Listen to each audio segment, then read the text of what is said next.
नमस्कार, लोकराज्य टीव्ही न्यूजमध्ये सगळ्यांचं स्वागत. निवडणुकीचा बिगुल वाजलाय आणि आमची संपूर्ण टीम पोहोचली घुग्गुस शहरामध्ये. खरं तर घुग्गुस शहरातील या नगर परिषदेची निवडणुकीचा बिगुल वाजलेला आणि सगळीकडे प्रचाराचा धुमाकूळ सुरू आहे. अशामध्ये विशेष मुलाखतीमध्ये आज आपल्यासोबत आहेत रंजिता आगदारी मॅडम. अपक्ष पदाच्या त्या उमेदवार आहेत आणि टोपली त्यांचं ते अधिकृत चिन्ह आहे. आणि खरं तर आपण त्यांच्याकडनं जाणून घेणार आहोत इथल्या काय मूळच्या घुग्गुस शहराच्या समस्या आहेत आणि त्यांनी त्या कशा सोडवणार आहेत, त्यांचं एकंदरीत काय मानस आहे, असा एकंदरीत आपण त्यांच्याकडून समस्या जाणून घेण्याचा प्रयत्न करा. मॅडम नमस्कार. आता घुग्गुस शहराची नगर परिषदेची निवडणूक होऊ घातलेली आहे आणि प्रचाराचा वेग वाढतोय. अशामध्ये इथल्या शहराच्या नागरिकांना आपण भेटत असताना कुठल्या समस्याची जास्त जाणीव होते किंवा कुठल्या समस्या ज्या आहेत त्या खरं तर नागरिकांना भेडसावत आहेत आणि आपण निवडून आल्यानंतर त्या समस्या सोडवणार, काय सांगाल? नमस्कार, मी सौ रंजिता पवनकुमार आगदारी. मी पहिलेही निवडणुकीत होती, पंचायत समितीच्या निवडणुकीत मी 2018ला निवडून आले आणि मी बहुत काही समस्या पाहिले होते. ते सगळं अनुभवले होते. आताही समस्या खूप आहे घुग्गुसात, जसं रोजगार, युवकांना रोजगार नाही, महिलांसंबंधित रोजगार नाही, डस्ट खूप आहे शहरात, ट्रॅफिक पहा, रोड नाही, काही नाही, हे पुलियाचे कामं वगैरे थांबून आहे.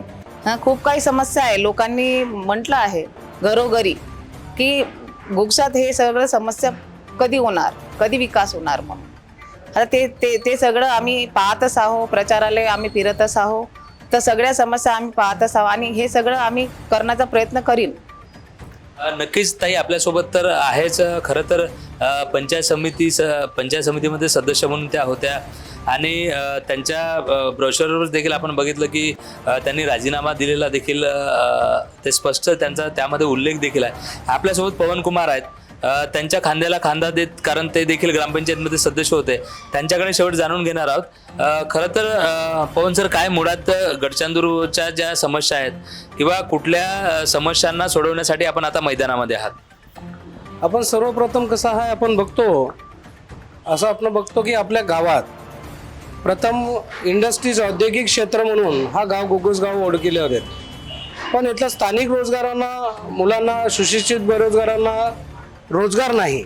या रोजगारावरती मी बरेचदा जवळपास एक साप्ताहिक म्हणून आम्ही बहुत मोठा आंदोलन देखील भूमिपुत्राच्या नावानं छेडलं होतं. त्यावेळीच त्या विषय घेतले होते आणि काही कलेक्टरकडे बैठक झाल्यानंतर त्या काही विषयावर आम्ही समावून घेऊ, जसं जसं होते तसं तसं त्यांचं मत होतं. त्या विषयावर आम्ही काही थोडंसं विचारपूस करून आम्ही विचारात घेऊन ते सर्व आम्ही समस्या सोडवण्याचा प्रयत्न आहोत. आणि आताही आमची लढा हा औद्योगिक जे कंपनी आहे त्या इंडस्ट्रीज, SSC असो, लॉइड्स मेटल असो, गुप्ता एनर्जी असो किंवा WCLच्या कॉन्ट्रॅक्टर बेसवरची काही समस्या असो, हे सर्व आम्ही सोडवायला तयार आहोत. आणि जेव्हा आम्ही कोणत्या पदावर नसताना मी स्वतः एकटा व्यक्ती भूमिपुत्राच्या नावानं संघर्ष करू शकतो आणि आम्हाला अगर माझ्या मिसेसला पण नगर अध्यक्ष म्हणून अगर लोकांनी, जनताने निवडून दिलं, हे समस्या आम्ही प्राथमिकता घेणार आहे आणि याच्यावर आम्ही तोडगा काढणार आहे.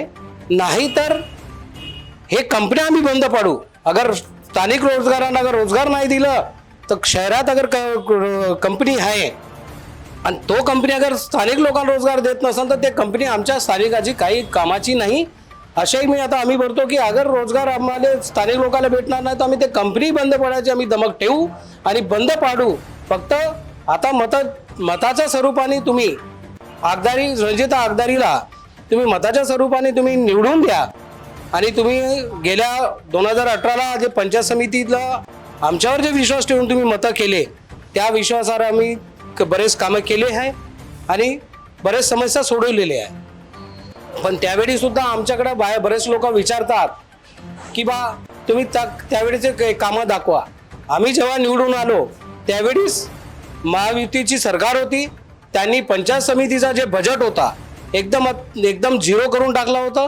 म्हणून विकासाचे कोणतेच कामं येत्या निधीच्या स्वरूपानं काही कामं झाले नाही. त्याचं एकमेव कारण होता महायुतीची सरकार, भाजपची सरकार होती म्हणून लोकाला कुठंतरी कमी करण्याचा प्रयत्न, लोकप्रतिनिधीचं वजन कमी करण्याचा प्रयत्न हे महायुतीच्या सरकारच्या माध्यमातून झालं. आता हे सर्व घडलेलं काम आहे. आता पुन्हा म्हणून आमची मतदाराला आव्हान आहे, काँग्रेस किंवा भाजपला निवडून नको द्या. हा टोपली आज चिन्हावर रणजिताताई आगदारी उभी आहे. तुम्ही सर्वांनी विश्वास ठेवा. आम्ही विकासाची महामेरूसारखं आम्ही आता काम करू. तुमचा विश्वास आले आम्ही ठाम ठेवू. आणि प्रत्येक प्रश्न ते स्थानिक रोजगार असो, आमचा प्राथमिकता, माझा विषय असा आहे की जे स्थानिक इंडस्ट्रीज आहे त्या इंडस्ट्रीजचा CSR फंड हा कुठं जातो आतापर्यंत कोणाला दिसून येत नाही. फक्त आकड्यावर, कागदावर राहतं की आम्ही एवढ्या करोड खर्च केले, तेवढ्या करोड खर्च केले. तर आमचा जे आकडा आहे हे आकडा माझ्या डोक्यात आहे. किती करोड खर्च कोणत्या कंपनीनं केलं आणि कुठं केलं त्याचा हिसाब आम्ही काढू. आणि महिलांना प्राथमिकता कंपनीमध्ये समोर घेऊ शकत नाही. तर ते CSRचा फंड जे काही 10% इन्कम ऑफ याच्यावर बेनिफिटवर राहतो, 10% CSRचा फंडिंग राहतो, त्या फंडचा आम्ही उपयोग करून मग कंपनीच्या माध्यमातून महिलांना रोजगार देईन. आणि घरेलू उद्योगाच्या सारखे, जसं घरेलू उद्योगामध्ये जवळपास 300-350 उद्योग असतात, त्याचा निर्माण आम्ही CSR फंडाच्या माध्यमातून करू. आणि ते आम्ही करून दाखवू. फक्त लोकांना, आमच्या जनतेना, गोगूस मायबाबांना, माझ्या माता बंधू बहिणींना, मतदार बंधूंना एवढीच विनंती आहे की तुम्ही टोपली या पहिल्या मशीनवरची पहिली बटन दाबून रणजिता आगदारी यांना प्रचंड बहुमताने विजय करा. एवढी नक्कीच खरं तर गंभीर आरोप देखील पवनकुमार यांनी केलेले आहेत. इथला CSR फंड असेल किंवा महायुती सरकारने ज्या पद्धतीने जी विकासाची गंगा इथे वाहायला पाहिजे होती ती कुठेतरी जी आहे आर्थिक बाबींमुळे खोळंबली असं देखील त्यांचा थेट आरोप आहे. आपण ताईकडे शेवट या विशेष मुलाखतीत जाताना खरं तर अनुसूचित जातीसाठी आरक्षित नगराध्यक्ष पदासाठी ही जी निवडणूक लढली जाते घुगुसमध्ये, खूप वंचित असतील, ज्यांचा विकास झालेला नाही आहे, मग ते शैक्षणिक आहे, आर्थिक आहे, सामाजिक आहे, असे अनेक विविध प्रश्न आहेत. मुळात इथे जे धुळीचे प्रश्न तुम्ही सांगितलेत किंवा महिला म्हणून महिलांसाठी इथे रोजगार स्थानिकांना नसल्याचं देखील सांगितलं. अनेक आश्वासनं लोकराज्याच्या माध्यमातून पवनकुमार आगदारींनी देखील पुढे आणलं आहेत. आपण त्यांच्या खांद्याला खांदा देऊन राजकारणामध्ये आपण सहभागी झालात. शेवट जनतेला आता काय आव्हान देणार आहात? इथल्या मूळ समस्याला घेऊन मतदारांना काय सांगाल? काही नाही, आता मी जनता सांगू शकते, हात जोडून विनंती करते की हे टोपली चिन्हावर बटन दाबून प्रचंड बहुमताने विजय करा. आणि मी या घुगुस शहराला नवीन काही असं देऊ शकते की, कारण की माझ्या डोक्यात चालू आहे की महिला असो, शिक्षित, घरी पडून आहे, त्यांना रोजगार देण्याचा प्रयत्न करीन, युवकांना रोजगार देण्याचा प्रयत्न करीन, धूळ, प्रदूषण यांच्यावर नियंत्रण करीन. आणि खूप मोठी समस्या म्हणजे पाण्याची राहते. गावात घरोघरी पाणी पोचू शकत नाही. पाण्याची खूप समस्या आहे. नाल्यांची, रोड आहे. आपण जाता येता आम्ही पाहतच आहोत. पूर्ण घुगुस शहर म्हणजे कसं, एवढं काही विकास झालेला नाही, एवढ्या वर्षापासून काही काम झालेलं नाही आहे. तर या सगळ्यांकडे मी लक्ष देईन आणि आपल्या वतीने मी पूर्ण प्रयत्न करीन, या घुगुस शहराला माझं पूर्ण मत देईन. हे नक्कीच हा होता रणजिता आगदारी.